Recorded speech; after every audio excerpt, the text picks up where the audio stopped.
Who's had the best campaign, Kamal? I think, let's think back for the Democrats. When it was Trump versus Joe Biden, I think the Democrats would have been in a much worse position. When Harris took over as the presidential candidate for the Democrats, I think she started with some momentum. There was a real change, the idea of a new generation, a woman of color as the candidate. Describing Trump as weird rather than dangerous seemed to rather get under his skin, seemed to kind of show that there was a different way to attack and undermine Donald Trump. But certainly you have a sense over the past couple of weeks that that momentum has shifted. Harris, in her media appearances, has not been as impressive under pressure as maybe some of her most ardent supporters would have hoped. Certainly, it seems that she's not that trusted on immigration or the economy.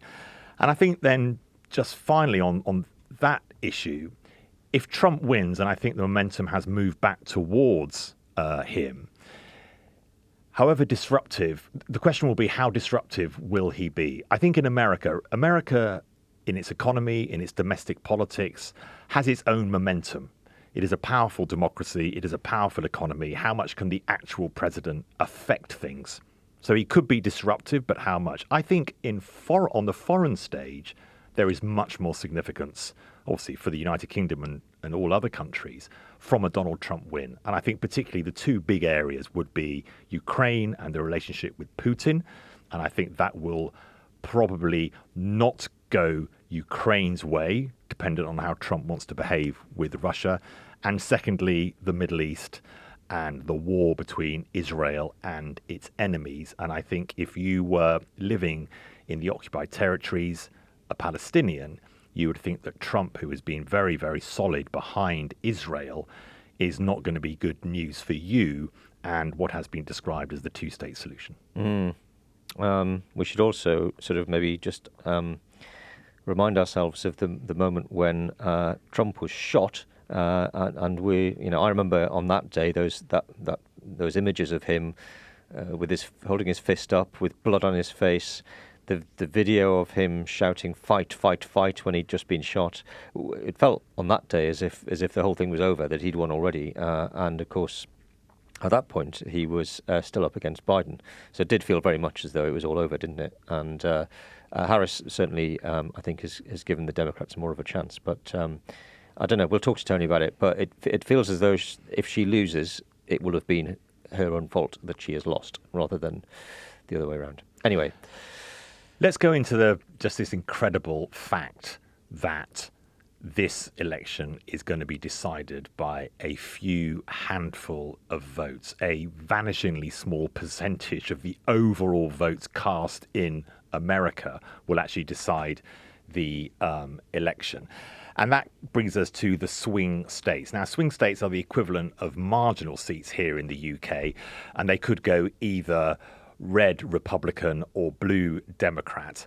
And they have been the focus of both Trump and Harris's campaigning in recent months, because ultimately they will be the states that will decide the election. Yes, because they all use a winner-takes-all system. If a candidate wins by even a very narrow margin, that candidate will win all of the state's electoral college votes. Tony, thanks for joining us from Washington. Can you explain how the electoral college system works? It sounds confusing, but it's actually quite simple, isn't it? Yeah, hi guys. Yeah, it is fairly simple. And I think actually you can draw a pretty clear analogy to how it works in the UK. If you think of each of these states as a bit like a parliamentary constituency, the person who wins each of those states gets all of the votes from that area. So what we have is a system where the power of the states is balanced against the overall size of the population in the US. Like all elements of the US Constitution, the idea of the electoral college is trying to balance those two things. So the way that it works is each of the states is assigned a number of electoral college delegates, and those people are the ones who actually vote on the overall results of the presidential election, and that happens after polling day. So each of the states is assigned a number of delegates, which corresponds to the number of people who live there. So if you live in a state which has a high population, then your state has more votes than a state that has a small population. But because of this winner-takes-all system, what that means is that as a presidential candidate, you need to win the entire state. You need to win a majority of votes in each state in order to get all of the votes from that area. So the effect of that system, although it's part of this sort of delicate check and balance system between the states and the population, is what it means is the states which are close, where either candidate could take it, are really the only ones that matter. And so states which have a very strong preference for one side or the other, California, for instance, has the highest number of electoral college votes, but is so strongly Democrat that it basically gets priced out of the election from the very beginning. And what happens is all of the candidates then focus on, in this election, 7 key states, which could go either way. And those ones end up being the only ones that matter. If you live in Wyoming, which has a tiny number of electoral college votes, or Alaska, which is very sparsely populated, then you essentially don't matter. If you live in a state which has got a very strong preference, like Idaho, for instance, which is strongly Republican, you don't really matter either. The candidates spend all of their time in the 7 key states, which are Pennsylvania, Wisconsin, Michigan, Georgia, Nevada, Arizona, and North Carolina. Those are the places that we're talking about today, because those are the ones that matter.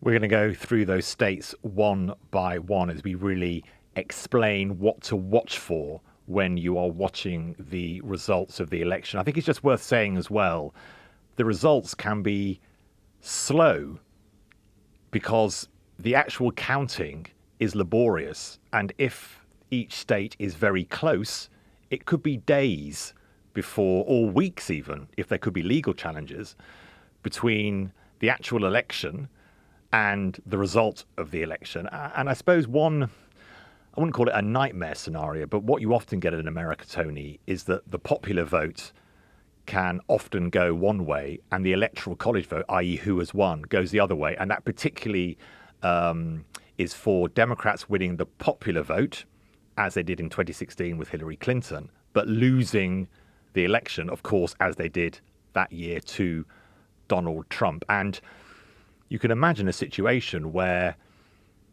if Donald Trump wins the popular vote and loses the electoral college, or vice versa, maybe, but certainly that way round, you could imagine the tension would be pretty intense, wouldn't it?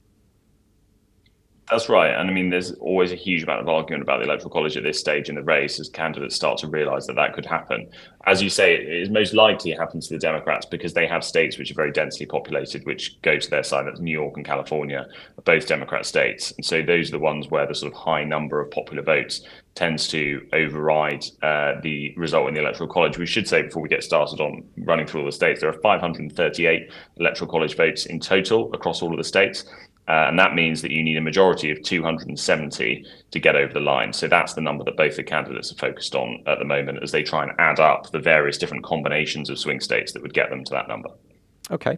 Well, let's start going through them. Let's start with Georgia, where Trump kicked off his final week of campaigning at a summit for religious leaders. And in an interview on stage, he said that if he was re-elected, he would reinstate an office of faith with a direct line to his Oval Office. We're going through a lot of problems in our country. If you take a look at the anger, the problems that we have, and a lot of it is that it's less based on religion now than it was 25 years ago and 50 years ago. And I mean, we were people would say, a Christian and really religious, even other faiths country. And that seems to be heading in the wrong direction. And I think as that goes down, I think that our country goes down. I really do. I think this is a country that needs religion. It's like the glue that holds it together, and we don't have that. That's why you are the most important people, and I'm not sure you even realize it. So Trump in classic campaigning mode there. What do we need to know about Georgia, Tony?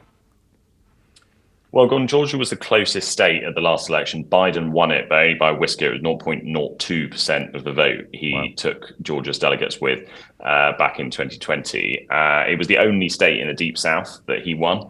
And it was also the one that became the center of this controversy about the way that the votes were counted. So Trump claimed that there had been some electoral fraud that had happened in Georgia. He's since been criminally indicted for those claims and attempts to overturn the result there. So it's highly contentious, this election in Georgia. In terms of demographics, I think probably the most important thing to say is that it has a very high number of black voters compared to other states. About a quarter of people who live in Georgia are black. And so Trump's success in winning over black voters in the last 4 years will have a significant impact on the result there. We see it especially among black men. Trump is significantly more popular than he was 4 years ago, and where Barack Obama was once winning almost 100% of black voters in the US, now it's looking like in the high 80s. And so that shift of 10% or so towards Trump, I think, could be really significant. We'll get to the more direct polling with Ben Butcher a little bit later on in the podcast, but just to say the polls in each of these states aren't able to call it. Each party is neck and neck. Let's move on to Michigan, Tony. Kamala Harris gave a speech there in the city of Ann Arbor, and she said to the people, where she addressed people in the crowd who were protesting against the war in the Middle East. And listen, hey, on the subject of Gaza, hey guys, I hear you. On the subject of Gaza, we all want this war to end as soon as possible and get the hostages out, and I will do everything in my power to make it so. So Kamala Harris there trying to deal with one of the quite problematic areas for the Democrats, which is a lot of their particularly young voters don't think that they have said enough about the Palestinian suffering in the Middle East. Kamala Harris is also campaigning on the economy, as we said, Gordon, in our chat. Kamala Harris is seen as weak or weaker on the economy. In Michigan, Tony, what do you think the key issues there are for... Let's deal with Kamala Harris first.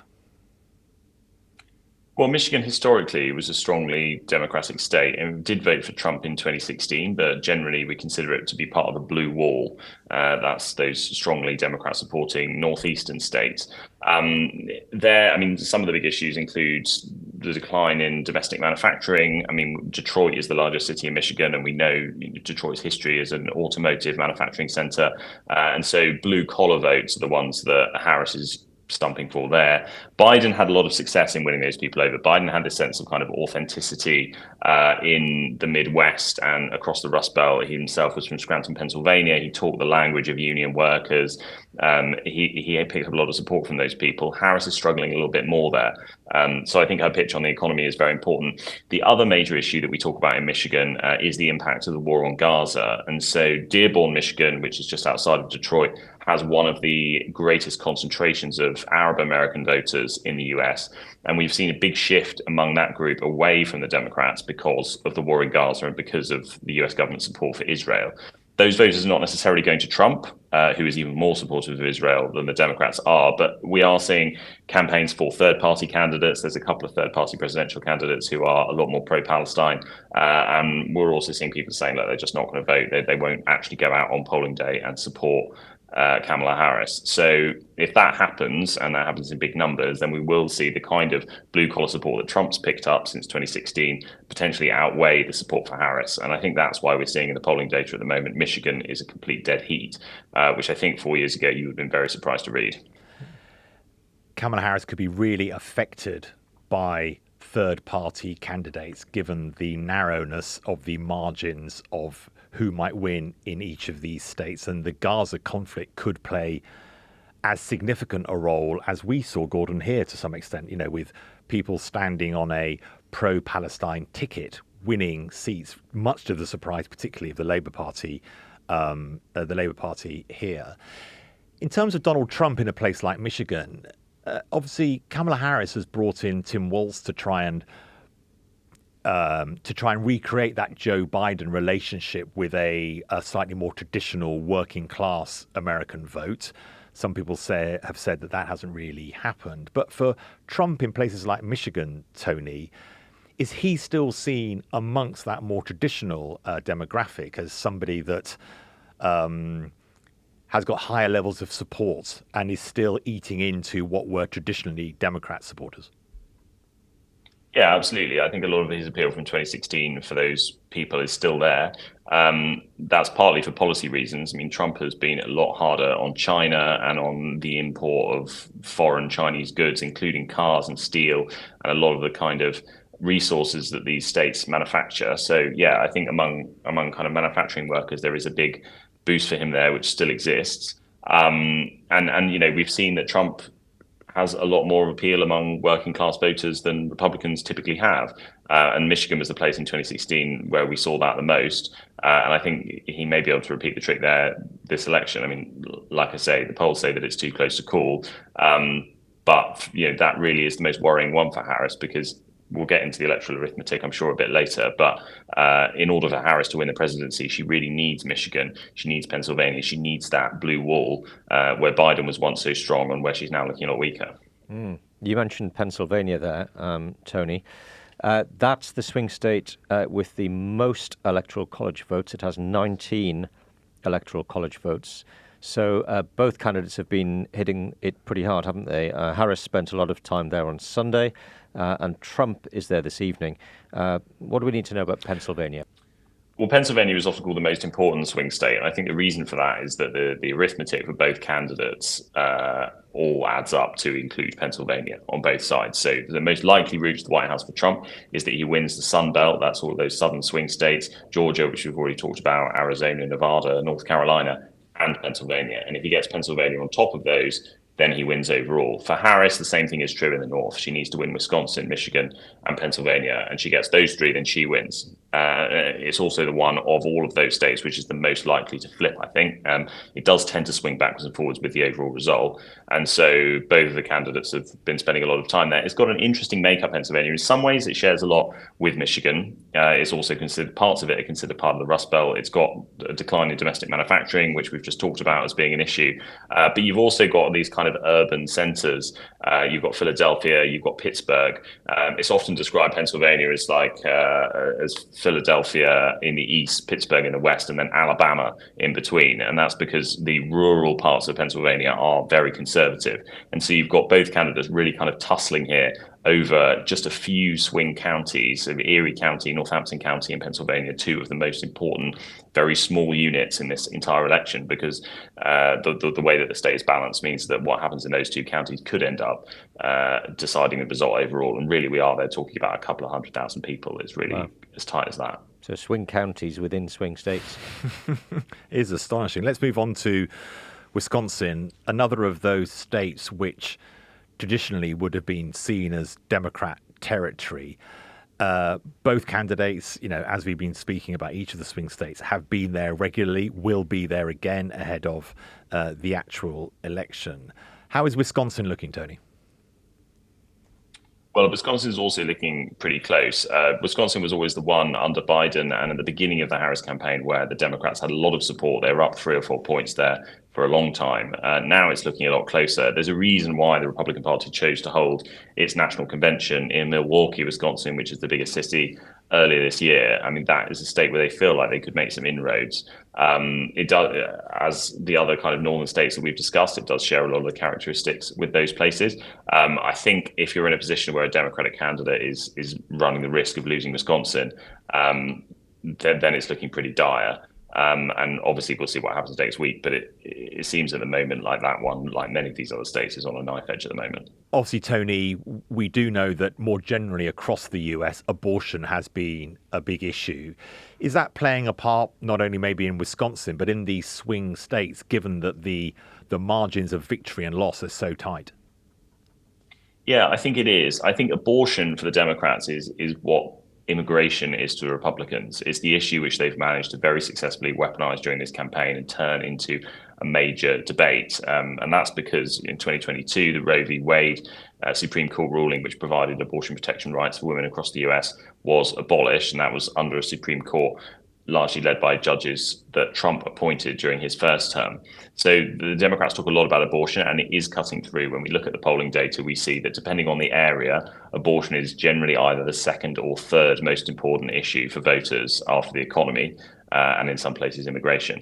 So yeah, and in Wisconsin, it's a state that elected a liberal judge to its state Supreme Court in April 2023. It's one of the many areas where this kind of debate about reproductive rights is playing out alongside the bigger question of who takes the White House. Republicans in some places have tried to kind of hive off the issue of abortion to have it as a separate debate to the one about the presidency, and that's by putting abortion or reproductive rights in one way or another on the ballot at the same time as people are voting for the presidential candidate. The idea being that you could still support Donald Trump and be supportive of abortion rights in the same vote, and that they're hoping is going to take some of the kind of toxicity for them away. But yeah, I mean, I think in all places, when I travel around the country and I speak to people, it's often an issue that comes up. And the reason for that is because most people know someone who has had an abortion or has struggled to get an abortion since that Supreme Court ruling was overturned. And it's become in a lot of states a lot harder to get access to that kind of treatment. And Trump has been deliberately vague, has he not, on his actual position on abortion, because he knows it could be very negative for him electorally. That's right. I mean, those around Trump say that he doesn't personally have particularly strong views on abortion. He's probably fairly liberal and thinks that women should have access to it. But historically, the Republican Party has been very pro-life, and there are still many elements of the party that are very pro-life. And so the kind of fudge that the Trump campaign has come up with is to say, look, this is an issue for the states. It's not an issue for the federal government. So they're not saying that they would provide any federal protections for abortion, nor are they saying that they would sign an abortion ban, which bans it nationwide. They're saying that individual states should be able to make up their own minds, which is basically the current situation since that Supreme Court ruling was overturned. Of course, the Democrats claim that the Republicans do want to sign a national abortion ban, and it's a largely academic debate, to be honest, because in order to do something like that, you would probably need a vote in Congress, which you would never be able to win. But I think it's a very emotive issue, which a lot of voters care about. And so the kind of threat of abortion care being taken away or being allowed everywhere, depending on which side of the debate you're on, is a pretty potent issue. Really fascinating, Tony. Now, after the candidates have been to Wisconsin, they're both going to be getting on a plane, or planes, presumably separately, to North Carolina, which has 16 electoral college votes. I think it's the second biggest swing state after Pennsylvania. And I think it's the only swing state that Trump actually won in 2020, isn't it? So he will obviously be desperately hoping to hang on to that. That's right. And when we look at the polls at the moment in North Carolina, Trump is ahead, and he has been ahead pretty reliably since the beginning of this campaign. North Carolina, like Georgia, shares the fact that it's got a large population of black voters. And so a lot of those themes that we were talking about in Georgia will also be playing out in North Carolina, which is only next door, or on the other side of South Carolina, I should say.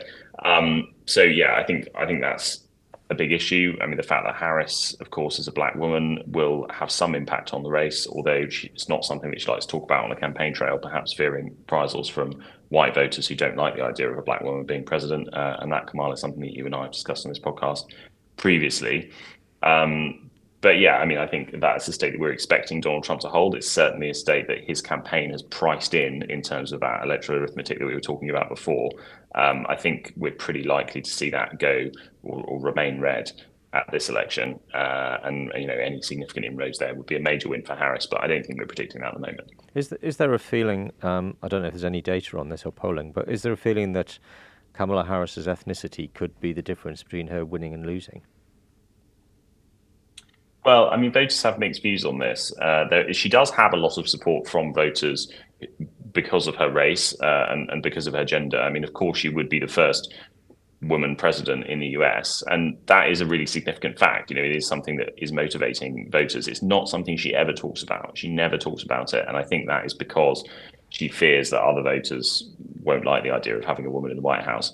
But yeah, when you actually talk to people out on the streets, there is a sense of the kind of Barack Obama feeling of history being made by her being elected. At the same time, on the other side, among a lot of Trump supporters, you're seeing some pretty racist campaigning against her, some claims that she has kind of made up her ethnicity, or that she's playing it up in this election, and something she'd never done before when she was a prosecutor in California. Trump actually said at one stage that she previously said that she was Indian, and now she's saying she was black, and he was trying to accuse her of sort of using her race to win votes. So it has been a feature on the campaign trail, but it's not something like Hillary Clinton in 2016 that she has tried to talk about. And I think it was widely seen in the party that Hillary Clinton talking about the fact that she was a woman at every campaign stop played against her rather than for her when it actually got to polling day. It seems that Michelle Obama is her outrider on that issue, that Kamala Harris doesn't want to play those cards for the reasons you've just outlined, Tony. But certainly Michelle Obama and Barack Obama, to some extent, particularly to black male voters, have been saying you need to sort yourself out, get out and vote for Kamala Harris on that change ticket that Barack Obama did use to an extent. But again, it wasn't Barack Obama who kept saying it was those people around him. Democrats must hope that it will create momentum in turnout. Because as we were saying, we were speaking, Tony, weren't we, with Rob Mendick, our colleague who's over there with you covering the election, that this may all be about turnout. Can you get all the people who are likely to vote for you in to either vote by post or vote in the polling booths on the day? And those outriders are very important, I think, in terms of issues like Kamala Harris being the change candidate or Donald Trump being the strong candidate. Who will get that turnout momentum in the run-up to the election? As we've already seen, there's been record numbers of people voting, but also on voting day itself. Yeah, I think that's right. And actually, if you look at the change in messaging from the Harris campaign over the last couple of weeks, you will see that they've shifted into a get out the vote section of their campaign. And the way that they're doing that is by talking a lot more about the threat that Donald Trump is to democracy. That was a strategy that Joe Biden used to use. It was one that Harris then abandoned. She started with a lot more of a positive message. She used the phrase weird, which you referenced in your intro. Now she's gone back to that campaign strategy of talking about Trump being a threat, someone who has got a secret hidden agenda that will be damaging to voters. And I think that is part of this get out the vote strategy. Interesting you mentioned the Obamas. That is also something that they're saying. And that's interesting because Barack Obama was always known as this great positive campaigner, the guy that didn't allow any booing at his rallies. He talked in positive terms about what he would do, the kind of yes, we can mantra, rather than trying to downplay his rivals. Actually, in this campaign, you've seen the Obamas come out and do exactly what Harris and the others are doing, which is to denigrate Donald Trump, to talk about him being a threat, and to use kind of a lot more negative language. And I think the fact that the Obamas are doing that gives you a pretty strong hint as to how concerned they're feeling about how close this race is, and how difficult it is going to be to motivate some voters to get out and cast a ballot, as you point out. Let's move on to State 6, Nevada. Inflation, housing, the economy, Tony. When we look at somewhere like Nevada, 6 electoral votes, so quite small in comparison to some of the bigger swing states. But how much does the economy play? And as we've been discussing, does it play negatively for Kamala Harris? Yeah, we haven't really discussed the economy in this conversation, and the economy is the most important issue. It always is the most important issue. It's when you poll voters and ask them what they care most about, they all say the economy. And when you're out on the campaign trail talking to people, the issue comes up as well. Now, Nevada does have areas which struggle economically. It has issues with house prices and issues like everywhere else with inflation. I think this is playing an issue which is not playing very well for Harris. And that's for the simple reason that she has been in the White House for the last 3.5, 4 years. She's been in the Biden administration, which has seen these really high levels of inflation. Inflation hit a high of 9.1% in June 2022. And since then, those prices have been baked in. Prices they are now not rising as quickly as they were, but they're not falling. And in a lot of places, including Nevada, wage inflation has not kept up with those rises, which means that people just feel poorer. Gas prices are up in a lot of places. Food prices are up especially. And so Harris has tried to bring a kind of retail economic message, what she refers to as the opportunity economy. And the idea of that basically is to use the power of the federal government to try and bring prices down, including by banning price increases by grocers in what the Democrats call price gouging. That's something they want to get rid of. I mean, there's lots of various economic debates about whether or not that is actually possible or indeed a good idea.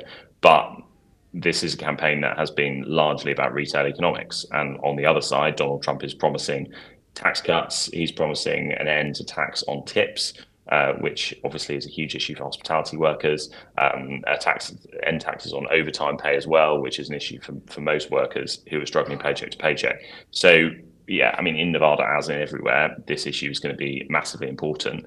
And the polling shows that generally voters trust Trump more on the economy than they do Harris. And I think that is simply an impact of the legacy that she's inheriting from Joe Biden. Okay. Well, the last of the 7 states that we're going to talk about is Arizona, which has 11 electoral college votes. Probably maybe not a state that people in Britain are as familiar with as some of the others we've been talking about. Kamala Harris is the only one of the two candidates who is scheduled to visit there this week, Tony. Why do you think that is? Well, it's very tight. Like a lot of these states, it's very tight. It was a state that Biden won in 2020. That was a surprise to some. It was one of the closest states as well in 2020, like many of these that we're talking about. It also has an interesting feature in that it's the only one of these swing states which has a border with Mexico. And Donald Trump has made immigration the main issue of his campaign. He spent a lot of time in Arizona. I saw JD Vance myself speak in Phoenix, but both he and Vance have been in Phoenix and Tucson and down on the border with Mexico a lot during this campaign. They have tried to link immigration to a lot of other issues that voters care about. One of those is the economy, because people fear that immigrants are coming over the border and taking their jobs. They've linked it to crime. Trump himself talks about this idea of migrant crime, in which his campaign basically signal boosts crime issues among migrants. There have been a few very high-profile cases where illegal migrants have come over the border, been caught by Border Patrol, released, and then have gone on to commit some pretty horrific crimes. And so that's something that he's talking about. I went down to Arizona myself last month and spoke to a lot of people there. And you find that on the border itself, the towns which are just on the other side of the border to another town that's in Mexico, voters are not hugely concerned about that. A lot of voters themselves are Mexican who at some point or another have come over to live in the US. But you go a little bit further away, you go to population areas where there are a lot more white voters, there's great fear about migration. And I think it will have a massive role to play in Arizona. One other point I would just make about this state is that given its proximity to the Mexican border, it has a high number of Latino voters. And that's one of the most interesting demographics that we've seen during this campaign. Donald Trump is having a lot more support among Latino voters than he ever has done before. And the current numbers suggest that Kamala Harris won't get anything like the Latino support that Joe Biden had. Now, the reasons why Latino voters are shifting over are interesting but very complicated. But the overall result may be that in states like Arizona, which have those high numbers, it will be a lot more difficult for Harris to pick up the kind of support that Biden did in 2020. And immigration really is the thing that's driving that, I would say. Maybe the Latino vote may diminish after Trump's warm-up act described Puerto Rico as a giant island of rubbish floating in the middle of the sea. But that was at a rally in New York this week, Tony, wasn't it? Which obviously created a lot of news here as well. Why did Trump go to New York, given that the polling suggests he has less than a 1% chance of winning it? Yeah, I thought that was interesting too. And in his address, Vivek Ramaswamy, who we remember as one of the Republican primary contenders earlier this year, spoke alongside Trump, and he described New York as Trump country and said that it was a swing state, which, the data suggests, as you point out, that it isn't. I think for Trump, New York has got this great sort of cultural cachet. It's the city where he made his name. It's where the original Trump Tower is. It's where his father built this property empire. Trump sees himself as a man of New York. After his 2016 win, he went to New York, and that was where he delivered his victory speech. And that rally was being held at Madison Square Garden, which is, as we know, one of the most iconic concert venues in the world. So I think for Trump, New York symbolizes everything which is good and powerful about America. And so for him, it was important that he held one of the biggest events of his campaign there, even if the people who live there are very unlikely to vote for him. Just lastly, do you think that perhaps he is sensitive to the idea of winning the popular vote? Kamal and I were talking earlier about, does he care if, let's say, he wins the election? Does he care whether he also wins the popular vote? Will that be something that bothers him? Will he feel that he wants to win the popular vote so that he can show how big a mandate he's got, in which case maybe just winning more votes in places like New York, where he may not win the state, might actually be important to him? Yeah, I think that's true. And there are some districts in New York which are looking increasingly Trumpy, and they weren't previously. I think you're right. I mean, as a point of pride, it would be important for him to win the popular vote, but it also might add weight to any potential challenge he would launch against the result if Kamala Harris was to win. as we know, previous contenders have tried to do that and it's not worked. But I think he's looking for as much ballast as he can get at the moment for the argument that this is a stolen election, that the Electoral College has in some way been fiddled to take the presidency away from him. And I think winning a lot of votes in a state like New York or winning the popular vote overall would be a pretty good argument for his campaign there.